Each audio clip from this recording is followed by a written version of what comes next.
High বন্ধুরা, তোমরা সবাই কেমন আছো? আমি চলে গেছিলাম শক্তিনগর চড়ক পূজা দেখতে। সেখানে 3টে গাছ ঘোরানো হয় পরপর।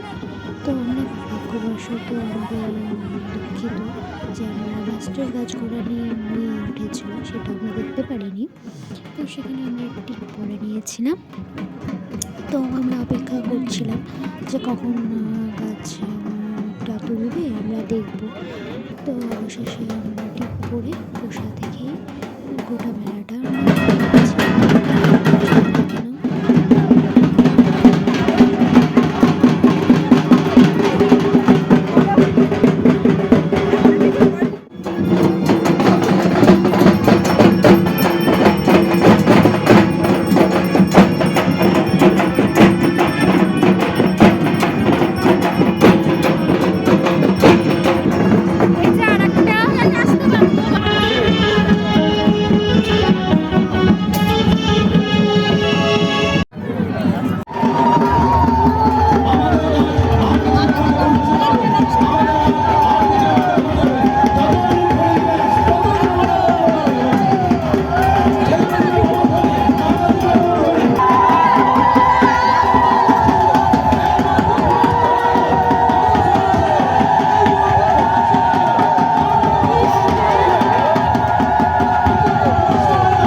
তো বন্ধুরা, মেলায় এসে কিছু খাবো না তাই কখনো হয়?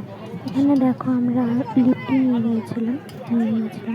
তো ভালোই লাগছিল, 10 টাকা করে প্লেট ছিল, বেশ খেতে মজাই লাগছিল। এই যে আমি খেয়ে নিলাম। এখানে জিলাপি হচ্ছে বাড়ির জন্য নিয়ে আসা হয়েছে। তো আমার ভিডিওটা যদি ভালো থাকে প্লিজ তোমরা একটু সাবস্ক্রাইব করে দিও। আর অনেক অনেক তোমাদের ভালোবাসা।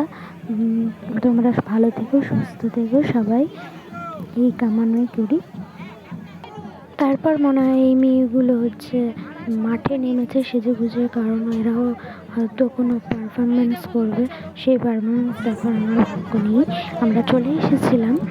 তারপর একটা মেয়ে উঠেছিল, মানে বড়শি যেটাকে বলে চড়কে, বড়শি দেখে ঘুরছিল, সেটা আমরা দেখিনি। এই যে আমি গাছটা প্রণাম করে বাড়ির পথে রওনা দিয়েছি। আর এত রাস্তায় জ্যাম, বুঝতেই পারছো, পয়লা বৈশাখ, তো সেই জন্য ভিড় ছিল রাস্তায়। তো তোমরাও ভালো থেকো, সুস্থ থেকো। আমি এখানেই শেষ করলাম। আবার দেখা হবে অন্য ব্লগ নিয়ে।